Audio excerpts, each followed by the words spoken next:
de las locuras de Steven Guilbeault, como ya les venimos conversando sobre Steven Guilbeault, él planteó, eso fue esta semana que planteó en una conferencia en Montreal, y donde él dice, no basta con prohibir los motores de combustión interna, y mantener el petróleo y el gas bajo tierra y obligar a todos los canadienses a conducir vehículos eléctricos. Ahora el ministro federal de Medio Ambiente, Steven Guilbeault, quiere que los gobiernos de todos los niveles dejen de construir carreteras para circular. Hablando en una conferencia de tránsito de Montreal el martes, Guilbeault dijo que el dinero que está pasado, en el que el pasado se gastaría en asfalto y concreto debería gastarse en proyectos para luchar contra el cambio climático. Más carreteras e intercambios conducen inevitablemente a más automóviles, lo que inevitablemente conduce a un ciclo autocumplido de más construcción de carreteras, más automóviles eléctricos o no. Esto fue lo que dijo. También dice Guilbeault, nuestro gobierno ha tomado la decisión de dejar de invertir en nueva infraestructura vial. Nuestro gobierno, por supuesto, que seguiremos estando allí para las ciudades, provincias y territorios, mantenga la red existente, pero no habrá más fondos del gobierno federal para ampliar las carreteras. Esto fue lo que dijo este señor en esta conferencia que dio en Montreal. Ahora bien, esto trajo muchas repercusiones. Esto fue muy grave lo que él dijo en esa conferencia en Montreal. Y por supuesto que encendió las alarmas de todo el mundo.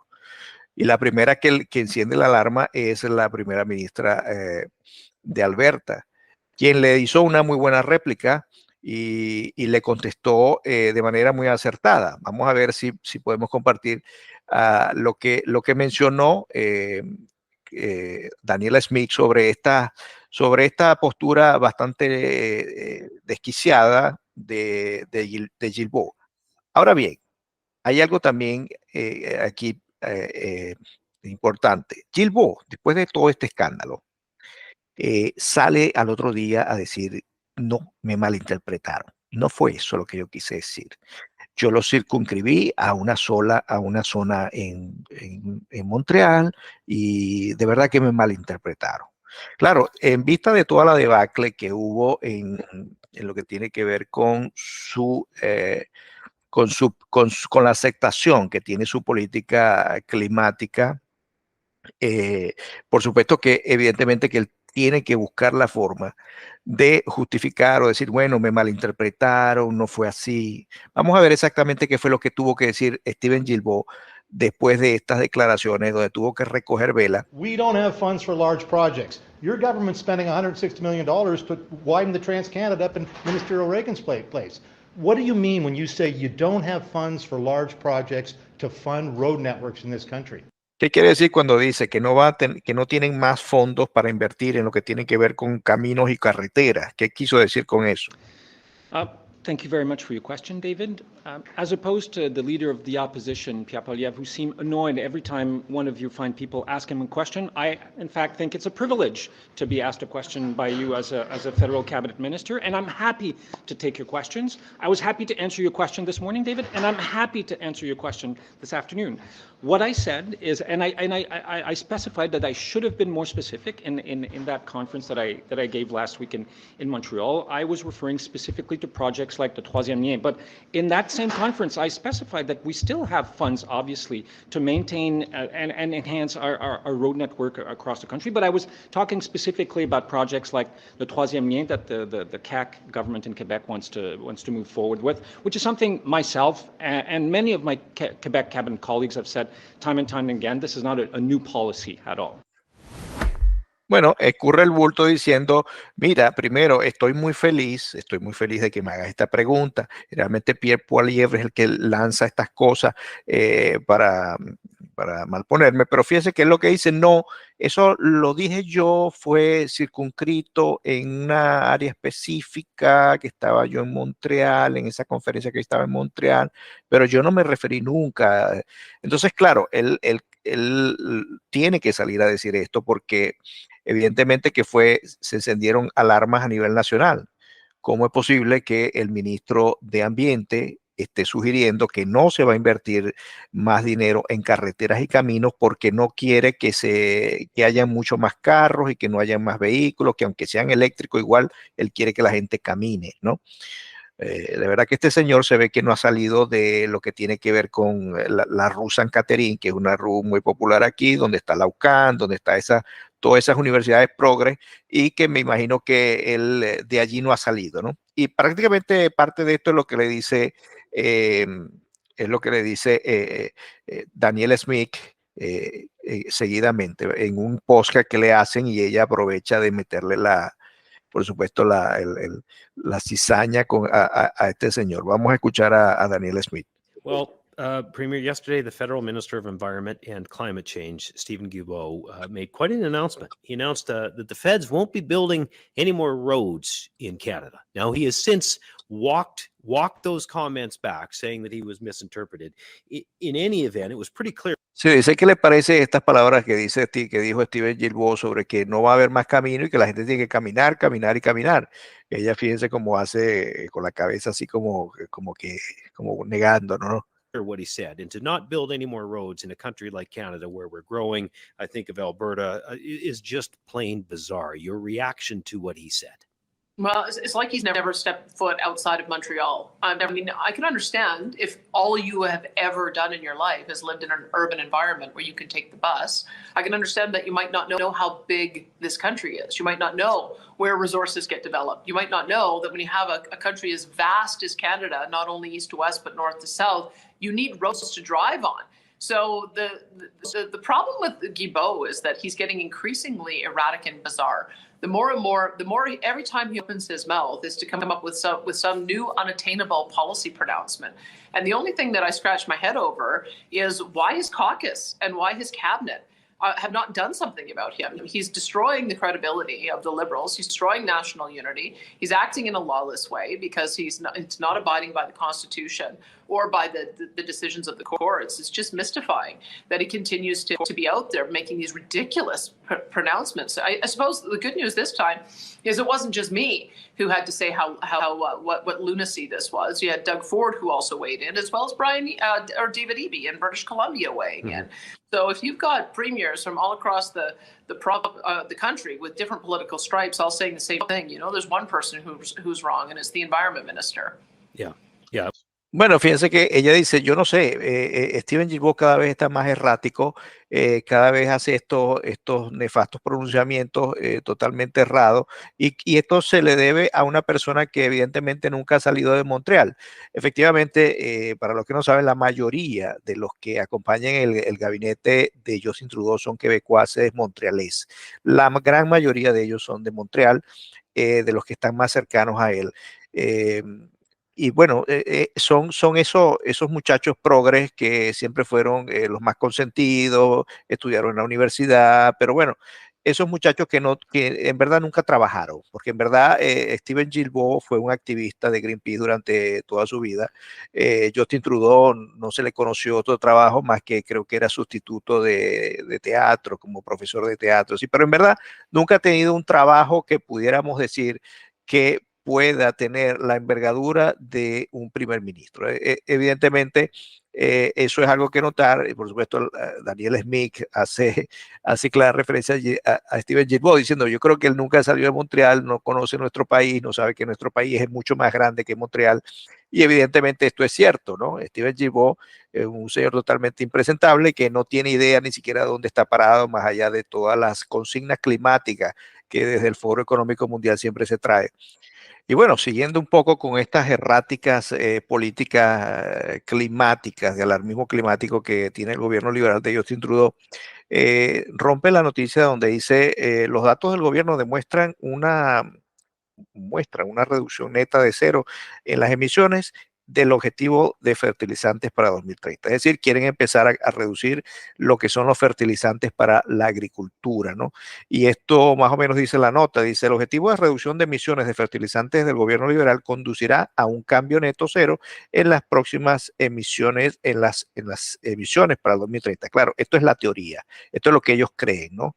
Pero por aquí tenemos, por ejemplo, algunas declaraciones de personas que son agrónomos o personas que tienen conocimiento de esta área, y donde dicen, el director ejecutivo de AVIC-SOPRO, que es una organización de agricultores del Comité del Medio Ambiente de la Cámara de los Comunes en octubre 22, eh, que de lograrse una reducción del 30% de las emisiones agrícolas, equivaldría a una reducción de solo alrededor del 0.00028% del 1% de los gases del efecto invernadero. Se reconoce que Canadá produce alrededor de 1.6% de las emisiones globales. La agricultura representa aproximadamente el 10% de las emisiones de Canadá y los fertilizantes representan el 17% de las emisiones de la agricultura, o el 1.75% de las emisiones de gases de efecto invernadero de Canadá, explicó esta asociación de agrónomos.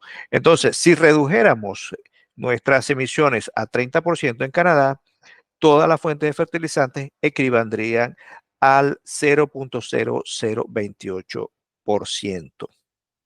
Ahora dice, los grupos de agricultores han llegado incluso a advertir que el plan de emisiones de fertilizantes tendría un efecto devastador en la viabilidad económica.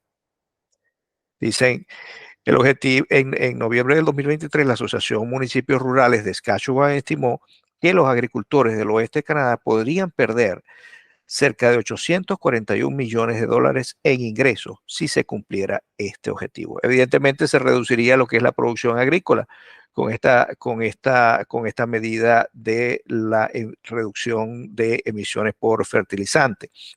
Y que no es mucho, de hecho no es nada, no se lograría absolutamente nada, ningún tipo de cambio al ambiente. Pero bueno, son este tipo de falacias que se importan desde el Foro Económico Mundial y que a la final es lo que estamos viendo en España con la tractorada, lo vimos en Holanda, lo vimos en Alemania, donde los granjeros han tenido que salir a manifestar en las calles.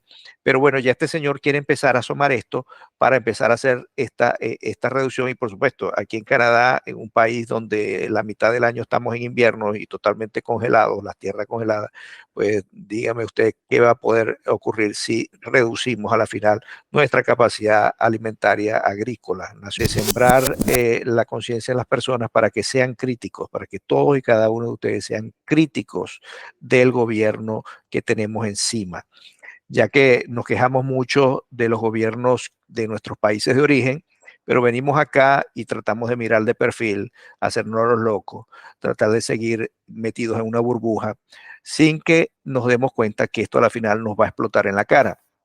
Y por supuesto, tenemos los mecanismos. ¿Cuáles son los mecanismos? Por supuesto, sembrar conciencia en las personas, que las personas sean cada vez más críticas con nuestros gobernantes, independientemente del país donde estés, en este caso Canadá.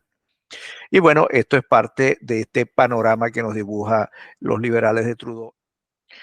Y bueno, pero a la final no hay que preocuparse, ¿no? Porque a la final si reducen los fertilizantes y no hay suficiente capacidad en lo que tiene que ver con carnes y otro tipo de productos, pues no importa. Ya están trabajando en el sustituto. Y yo se los había comentado en unos podcasts anteriores acerca de que el futuro de la carne está, bueno, tiene sus días contados. Y es que un científico aquí dice, de la Universidad de Columbia Británica, quiere empezar a abrir la mente de la gente en la idea de que una dieta basada de insectos es lo que vendría eh, mejor para el clima, ¿no? Para luchar contra el cambio climático. Y bueno, la profesora Yasmín Akhtar, profesora de la Facultad de Sistemas Terrestres y Alimentos de la Universidad de Columbia Británica, imagínate, profesora de alimentos. Entonces está recomendado comer bichos, comer cucaracha, comer zancudo, no sé, alguna cosa de esa. Entonces, bueno, la señora está desarrollando este proyecto, ¿no? Y dice, Akhtar incluso recomendó a los canadienses una receta de batido de bayas con proteínas de grillo. Vaya, se ve suculento esto. Entonces dice, la gente debería pensar en fuentes alternativas de proteína y los insectos podrían ser la carne del futuro. Bueno, yo espero que sea ella la primera que se coma el primer plato. Después dice, la razón clave por la que la gente debería considerar comer insectos es que criarlos para el consumo produce mucho menos emisiones que la cría de animales tradicionales, dijo la señora Akkar, que yo no sé de dónde se habrá sacado el título, pienso que a lo mejor es una caja de hace. Pero dice, la cría de insectos requiere mucho menos espacio, mucho menos agua, mucho menos alimento, dijo Akhtar. A pesar de que estas ventajas, los tabúes culturales, siguen siendo una barrera importante. Bueno, cuando sea ella la primera que se come un plato de esto, bueno, quizás a lo mejor la gente empezaría a cambiar su forma de ser, pero a esto nos quieren llevar los liberales, a comer grillo, a comer insectos, porque bueno, vamos a salvar el planeta, ¿no? Según ellos vamos a salvar el planeta de esa manera, no teniendo hijos, comiendo bichos, comiendo gusanos, eso. Eso para ellos es la salvación, ¿no? Pero en esas manos estamos. Esto es una señora que es profesora de la Universidad de Columbia Británica. Yo no sé cómo puede una persona así ser profesora, pero bueno, eso ocurre en el Canadá de Justin Trudeau. Está rodando en Canadá y tiene que ver con lo que es el fentanilo, ¿no? El fentanilo es esa droga que es mucho más poderoso que la cocaína, mucho más adictiva, mucho más dañina. Y ya eso es decir mucho. Pues fíjense que los nuevos protocolos para el suministro de fentanilo recreativo, entre comillas, más seguros para los menores en Columbia Británica. No mencionan el consentimiento de los padres ni enumeran una edad mínima para su suministro. Y es que como lo han escuchado, en Columbia Británica hay un proyecto para que los niños puedan se les pueda hacer accesible a estas pastillas de fentanilo como una especie de droga recreativa, ¿no? Ellos dicen y hablan ellos utilizan estos eufemismos de fentanilo recreativo más seguro, le ponen este tipo de adornos usando estas palabras talismán para que la gente se lo coma con papas. Pero al final no es más que un veneno, y de esto habló Tucker Carlson cuando vino en el podcast pasado, si lo vieron. Yo sé que está un poco largo a veces los podcasts, pero verdad que son muchas las informaciones que se acumulan y más bien tratamos de darlo de manera resumida. Sin embargo, usted lo puede ver por parte porque goza de un esquema programático de todo el contenido del podcast. Pero bueno, retomando este tema, ¿no? Resulta que este proyecto de ley en Columbia Británica para darle fentanilo a los niños está cada vez cobrando mucha más fuerza.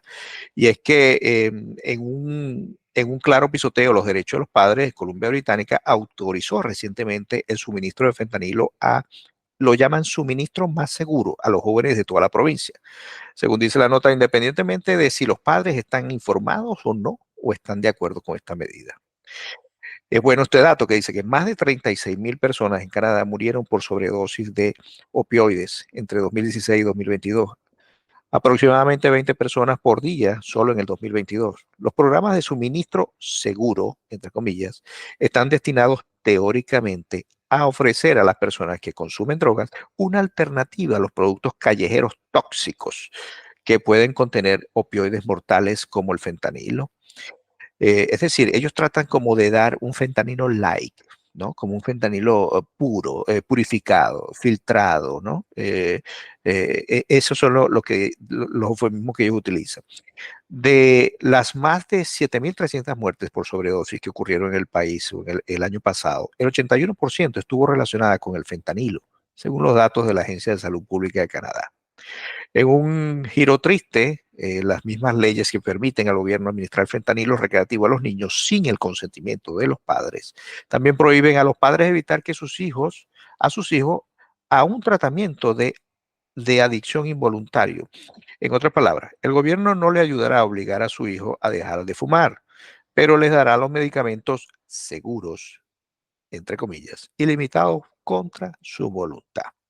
En este caso, fíjate, aquí estamos viendo a quién es esta señora. Esta señora es Jarak Sak, ministra de Salud Mental y Adicciones de Canadá. Y este parlamentario, pues Robert Kitchen le hace un cuestionamiento, ¿no? Si ella está de acuerdo con que a estos niños se le dé estos fentanilos. Vamos a ver qué nos dice ella.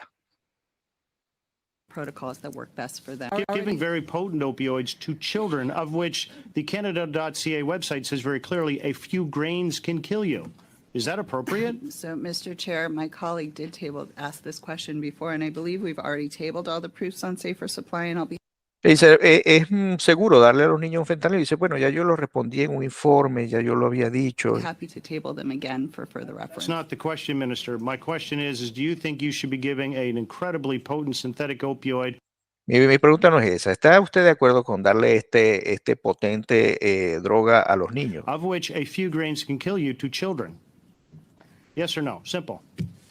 Each physician works with their patient on the treatment protocols that work best for them. That is a very unique and important relationship that Thank you every very much, patient should Minister. have. All right. No, ella dice, bueno, cada caso tiene su trato, ¿no? ¿Cómo que cada caso tiene su? ¿Cómo le van a dar fentanilo a los niños? Pero ¿en qué está pensando esta mujer? Bueno, estos son los ministros de Justin Trudeau. Estos son los ministros de Justin Trudeau. Hemos llegado a esta parte que es la sección económica, ¿no? Dentro de Coup d'Etat tratamos de hacer una breve sección económica a manera de que, bueno, las personas también tengan un poco más de idea y puedan digerir un poco lo que es el vaivén de la economía en este país. Y bueno, tenemos este artículo bastante interesante, ¿no? Que vamos a conversar en este momentico, que es según un informe de mayo del 2023, donde el Canada Mortgage Housing Corporation tiene los niveles, donde habla de que Canadá tiene, o los ciudadanos canadienses tienen los niveles de deuda en los hogares más altos entre los países del G7, ¿no? Y este informe también señala a Canadá junto a Nueva Zelanda y algunos otros, ¿no? Pero sobre esto, de lo que tiene que ver con los endeudamientos, y después lo vamos a ligar con otra noticia que tiene que ver con las ayudas estas económicas que el gobierno liberal le suelta a las empresas que se están yendo a pique. Quiero conversar con mi gran amigo y compañero de plataforma, Pablo Suárez, para que Pablo, con su conocimiento que tiene en el área económica, pues pueda, bueno, ayudarnos a digerir un poquito sobre esto. Pablo, bienvenido, ¿cómo estás? Hola Carlos, buenas noches. Una vez más, gracias por la invitación y gracias por darme la oportunidad de tratar de codificar un poco estas noticias que muchas veces nuestra comunidad pasa de lado porque se enfoca en el día a día y no tiene la oportunidad de entender cómo lo va a afectar este tipo de información. Así es, Pablo. Gracias a ti. Fíjate, la cosa es esta. Crece el nivel de endeudamiento de cada uno de nosotros, de los ciudadanos, en lo que tiene que ver con, bueno, con nuestra vida. ¿Por qué es esto? ¿A qué se debe? ¿Cuáles son las repercusiones que esto puede tener en los ciudadanos en el largo plazo? Bueno, este estudio, Carlos, de hecho no ha salido otro informe como este año, obviamente debe salir pronto, pero en este estudio lo que se analizó y el estudio lo realiza una institución que evalúa el nivel de la calidad de lo que se llama la cartera hipotecaria en el país, ¿no? Es una institución paragubernamental que analiza todo lo que es el submundo económico de las construcciones, de las hipotecas y de las casas de las personas aquí en Canadá. Y en ese estudio lo que básicamente se revela algo que es bien interesante, que es que los canadienses promedio tienen un alto nivel de endeudamiento y el costo de poder adquirir vivienda o de pagar su mortgage o dar el down payment para una vivienda, todo lo que implica el esfuerzo económico para obtener una vivienda, hace que de Canadá el más endeudado de los países dentro del G7 junto con Nueva Zelanda. Es decir, para los canadienses de su ingreso totales, el peso de la deuda para el pagar la adquisición de una vivienda es extremadamente elevado. Y tan elevado es que muchas veces excede la capacidad real de compra de la persona y la persona recurre a un endeudamiento exacerbado para poder mantener su día a día y pagar un mortgage y continuar con el día a día de lo que es la vida de un ciudadano. Y esto tiene consecuencias a largo plazo, porque cuando una persona, a medida que va aumentando su nivel de endeudamiento, va disminuyendo su capacidad de inversión y va disminuyendo su capacidad de ahorro y va disminuyendo su capacidad de poder progresar vamos a decirlo, socialmente hablando. Entonces, ¿qué implica? Si tú estás muy endeudado, no vas a tener suficiente para pagar una mejor escuela para tus hijos, por lo tanto, tú estás condenando a la siguiente generación a no tener acceso a ciertas cosas o a progresar dentro de la estructura social. Si tú tienes un alto endeudamiento, tú no tienes capacidad para pensar en crear empleo formando una nueva empresa o tratando de buscar alternativas para diversificar tus ingresos porque simple y llanamente no tienes capacidad, tienes que pagar la deuda. Entonces, eso es grave. Eso es parte, y esto está atado a un video que se hizo viral, y creo que tú lo has comentado en tus programas, de Jordan Peterson, que es un gran filósofo moderno canadiense, que explicó que para los próximos 30 años las proyecciones que hay es que Canadá va a ser el país con el peor performance económico del G7. Y eso es debido en parte a que los niveles de endeudamiento son tan elevados que restringen la posibilidad de los individuos de poder desarrollarse completamente desde el punto de vista económico. Así es, Pablo. Y fíjate, ¿no? Bueno, aquí vemos este pequeño cuadro, no sé si lo puedes ver, donde Canadá está ya punteando un 107% que tiene aquí. Pero Y esto, Carlos, rapidito para decirte, este 7% quiere decir 107% es el nivel de endeudamiento, es decir, excede a la capacidad de generación de recursos de las personas el endeudamiento. Se debe más de lo que se puede generar. bueno, en pocas palabras es eso. Y fíjate, quiero empatarlo con otra cosa, ¿no? Y tiene que ver con estas dádivas que el gobierno liberal le da a estas empresas que han tenido problemas a la hora de poder salir adelante con lo que tiene que ver digamos, sí, salir a flote después de lo que fue el periodo post pandemia, ¿no? Y es que muchas empresas hemos visto que no han logrado levantar cabeza aún y cuando ha tenido algún tipo de ayuda del gobierno. Vamos a ver este caso específico que tiene que ver con lo que ocurrió esta semana con las declaraciones que da Justin Trudeau acerca del dinero que le da a la compañía Bell. La compañía Bell es como la gran telefónica, la gran empresa de telecomunicaciones de Canadá, que, bueno, a la galería es privada, pero bueno, quiero que nos comenten, vamos a escuchar lo que dice Justin y nos comenta acerca de esto, ¿no?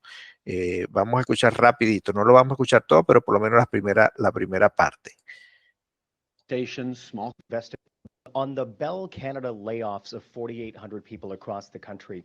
Your Heritage Minister accused Bell Canada of breaking its promise to invest in local news after receiving $40 million in regulatory relief funding. What is your view of that company's layoffs, and what is your commitment to future government support with that company? I'm furious. This was a garbage decision by a corporation that should know better.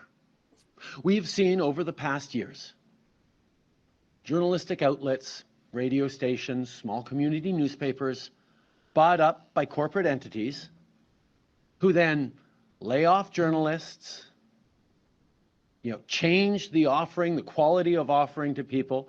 And then when people don't watch as much or engage as much, the corporate entity says, oh, see, they're not profitable anymore. We're going to sell them off.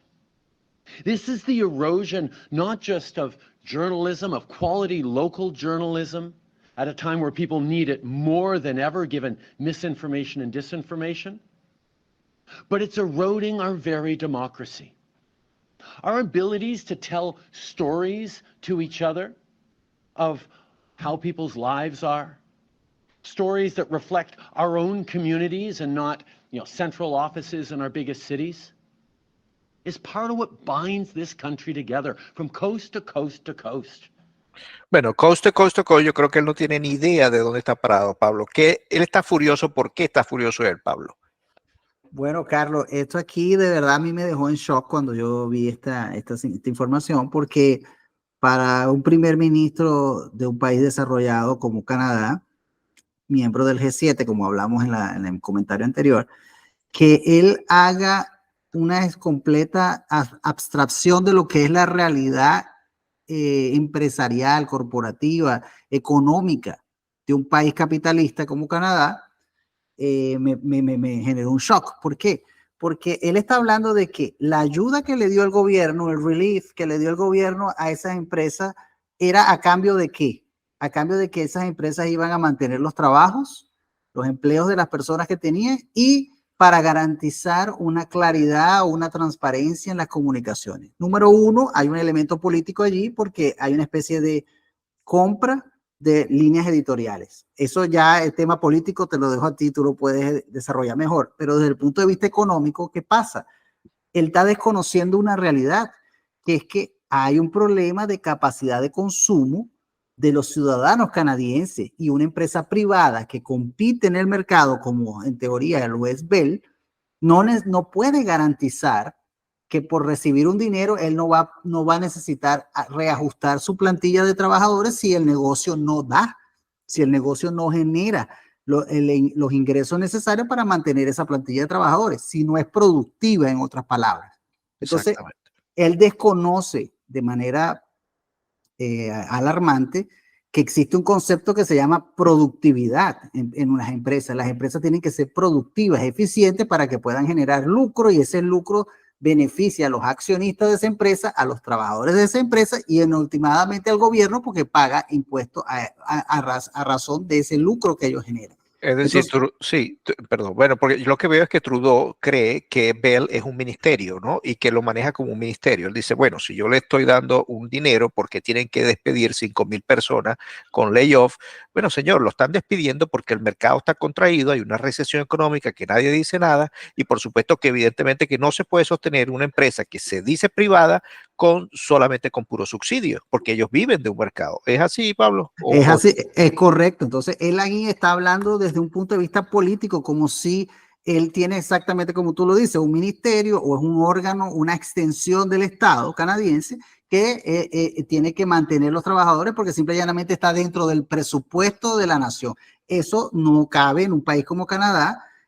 Hasta donde mi manera de ver y lo que yo entiendo es que estamos en un país capitalista, en un país en donde hay un Estado de Derecho, hay libre empresa. Bueno, ya ese capitalismo, ya para mí esto lo que es un gran socialismo corporativista donde proliferan los oligopolios, porque claro, el que llega ve otra cosa, el que llega se deslumbra, pero ya nosotros que tenemos más de 10 años en este país ya le hemos visto la costura y ya sabemos que aquí los oligopolios son los que son preponderante y lo que prolifera aquí. Es lo que yo veo. Y una cosa interesante que tú lo estás diciendo muy bien, y en todo caso, el interés del Estado canadiense debería ser del Ejecutivo, vamos a hablar en este caso, debería ser propiciar la competitividad de las empresas, debería ser propiciar que esas empresas ofrezcan los servicios a la mejor precio y de la mejor calidad a los consumidores canadienses, porque el objetivo del Ejecutivo canadiense debería ser garantizar que la población recupere su capacidad de compra y teniendo mejores servicios al mejor precio posible. Entonces, ellos primero deberían legislar en función de liberar el mercado de las telecomunicaciones en Canadá, que como tú bien lo dices, es un oligopolio, son 4 o 5 empresas que controlan todo un país de las dimensiones de Canadá, o en todo caso llamar a estas empresas y definir cuáles son los elementos que están impidiendo que ellos presten un mejor servicio o un mejor precio para la gente. Pero no, él está enfocado en que ellos tenían que hacer lo que él dijo porque él les dio un dinero. Eso a mi manera de ver, contraviene cualquier lógica económica. Entonces es preocupante ese tipo de declaraciones y también el tono. Para Canadá, tú y yo que tenemos años en este país, no es común ver comentarios disonantes y despectivos como lo hizo el señor Justin Trudeau. Entonces, de verdad, me generó bastante impresión, shock. Me quedé con un shock a raíz de estas declaraciones. Y Carlos, simple y llanamente, la realidad es esa. La realidad es que la gente no tiene capacidad de compra para tener servicios o más servicios, contratar más a Bell, no tiene cómo desde el punto de vista económico generar suficientes ingresos a esta empresa para mantener esos empleos y simplemente, aunque el gobierno le dé dinero, no puede mantenerse con esos tipos de empleados. Así es, así es. Un estatismo corporativista es lo que tiene Justin Trudeau o lo que es Canadá, pero digamos que Trudeau lo ha acentuado mucho más, lo ha acentuado de esta forma con estas paguitas, estas dádivas que les dan a estas empresas, que a la larga son chantajes políticos y que evidentemente no va a reaccionar porque el mercado no está reaccionando y no reacciona es por las propias políticas gubernamentales. No es culpa del mercado, son culpa de las políticas gubernamentales. Claro, porque los canadienses, como vimos en el comentario anterior a este, está más, su capacidad de endeudamiento sigue subiendo, su capacidad de poder gastar se disminuye porque están asfixiados de tantos impuestos. Aquí, como tú y yo sabemos, una persona de clase media de este país paga en promedio entre 45 y 48% de sus ingresos totales al Estado. Así es, así es. Bueno, Pablo, gracias por esta pequeña explicación que nos da, porque muchos que están aquí en Canadá tienen poca idea o nada de lo que tiene que ver con el devenir económico de este país y sobre todo hacia dónde va. Así que bueno, te doy las gracias y bueno, ya para despedirte antes de continuar yo con otros comentarios. Bueno, muchísimas gracias, Caro, una vez más por la invitación y siempre a tu orden para tratar de decodificar estas informaciones económicas para tu audiencia. Perfecto.